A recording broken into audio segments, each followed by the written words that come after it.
बच्चों, अब हम नादान दोस्त पाठ से भाषा की बात के अंतर्गत प्रश्नों के बारे में पढ़ेंगे। तो भाषा की बात में पहला प्रश्न है, श्यामा माँ से बोली, मैंने आपकी बातचीत सुन ली है।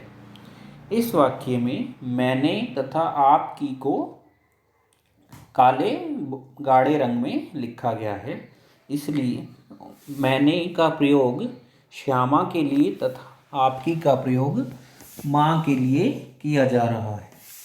जब हम सर्वनाम शब्दों का प्रयोग बोलने वाले, सुनने वाले या किसी तीसरे व्यक्ति के लिए करते हैं तो उसे पुरुषवाचक सर्वनाम कहा जाता है।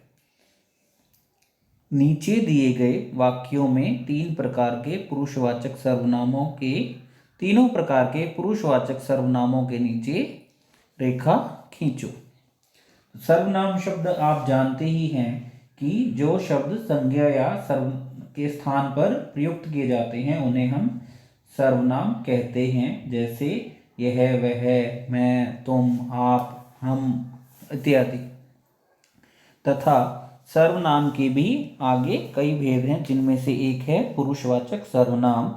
पुरुषवाचक सर्वनाम का प्रयोग बोलने वाले, सुनने वाले तथा किसी तीसरे व्यक्ति के लिए किया जाता है। अब नीचे जो पंक्तियां दी गई हैं वे इस प्रकार हैं। एक दिन दीपू और नीलू यमुना तट पर बैठे शाम की ठंडी हवा का आनंद ले रहे थे। तभी उन्होंने देखा। अब यहाँ पर उन्होंने शब्द जो है पहली पंक्ति के अनुसार दीपू और नीलू के लिए प्रयुक्त हुआ है, इसलिए यह पुरुषवाचक सर्वनाम का उदाहरण है। कि एक लंबा आदमी लड़खड़ाता हुआ उनकी ओर चला आ रहा है। उनकी ओर अर्थात दीपू और नीलू की ओर, तो उनकी भी पुरुषवाचक ही सर्वनाम का ही उदाहरण है। इसके बाद अगली पंक्ति है, पास आकर उसने बड़े दयनीय स्वर में कहा। किसने कहा? उसने अर्थात लड़खड़ाते हुए आदमी ने कहा। अब उसने जो है आदमी के लिए प्रयुक्त हुआ है, यह भी पुरुषवाचक सर्वनाम है। उसने कहा कि मैं भूख से मरा जा रहा हूँ। मैं कौन? मैं अर्थात लंबा आदमी, जो पुरुषवाचक सर्वनाम है।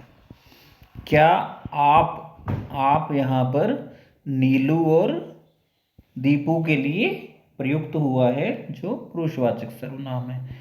मुझे लंबे आदमी ने अपने लिए प्रयुक्त किया है, और वह भी पुरुषवाचक सर्वनाम ही है। कुछ खाने को दे सकते हैं। इस प्रकार आपने इन पुरुषवाचक सर्वनाम शब्दों को अंडरलाइन कर लेना है, रेखांकित कर देना है। अगला प्रश्न है, तगड़े बच्चे, मसालेदार सब्जी, बड़ा अंडा।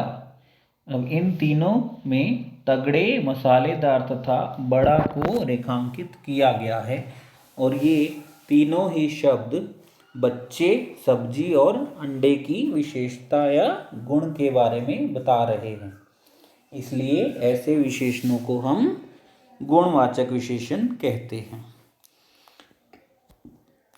इसमें किसी व्यक्ति या वस्तु के अच्छे या बुरे हर प्रकार के गुण होते हैं। तुम 4 गुणवाचक विशेषण लिखो और उनसे वाक्य बनाओ। तो विशेषण शब्द वे होते हैं जो संज्ञा या सर्वनाम की विशेषता बताते हैं, तथा गुणवाचक विशेषण वह शब्द हैं जो किसी के व्यक्ति या वस्तु के अच्छे या बुरे गुणों के बारे में बताते हैं कि वह वस्तु या वह व्यक्ति कैसा है। जैसे कि लाल कार कैसी है? कि लाल है। तो लाल यहाँ पर गुणवाचक विशेषण का उदाहरण है। इसी प्रकार से आपने भी 4 गुणवाचक विशेषण के शब्द लिखने हैं तथा उनसे वाक्य बनाने हैं। पहला शब्द है अच्छा। सात्विक अच्छा लड़का है, कि अच्छा जो है सात्विक की विशेषता है।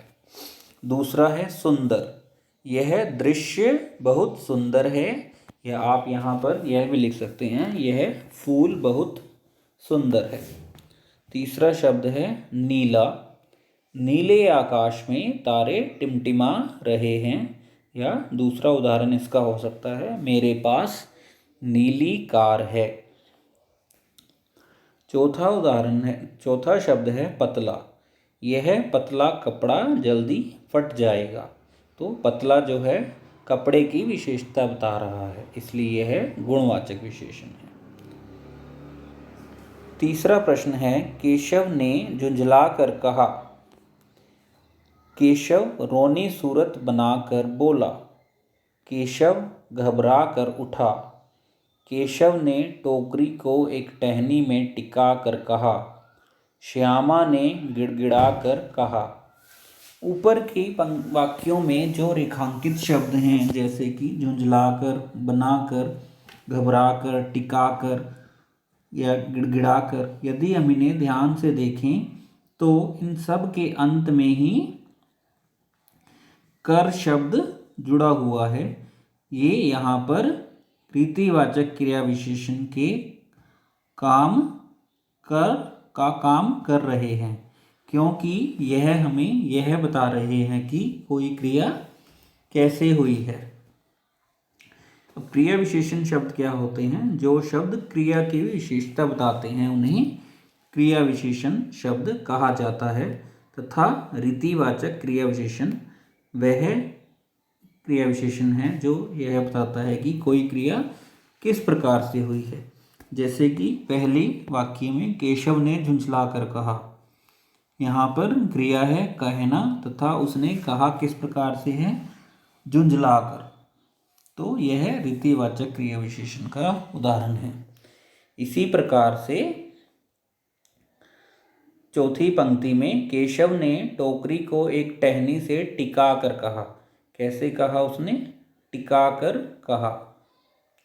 तो यह भी रीतिवाचक क्रिया विशेषण का उदाहरण है। अब आप भी इन 5 क्रिया विशेषणों का वाक्यों में प्रयोग कीजिए। मैंने उसे झुंझला कर कहा कि तुम सदा मुझे तंग करते हो। रमेश अनेक बातें बनाकर बोला कि मैं तो सदा प्रसन्न रहता हूँ। सीता घबरा कर बोली कि मुझे इस बारे में कुछ भी नहीं पता। सुधीर ने अपनी कोहनी टिका कर कहा कि मैं जो कुछ भी कहता हूँ सोच समझ कर कहता हूँ। सीता ने गिड़गिड़ा कर कहा कि तुम मुझे ही दोष क्यों देते हो। भाषा की बात के अंतर्गत चौथा प्रश्न है, नीचे प्रेमचंद की कहानी सत्याग्रह का एक अंश दिया है। आप इसे पढ़ोगे तो आप देखोगे कि विराम चिन्हों के बिना यह अंश अधूरा है। तुम आवश्यकता के अनुसार उचित जगहों पर विराम चिन्ह लगाओ। यह प्रश्न आप अपने अनुसार स्वयं करेंगे और अपनी हिंदी की बुक में ही करेंगे। इसे कॉपी पर करने की आवश्यकता नहीं है। तो आप भाषा की बात में व्याकरण को अच्छे से देख लीजिए तथा समझ लीजिए और अपनी कॉपी में भी कर लीजिए। धन्यवाद।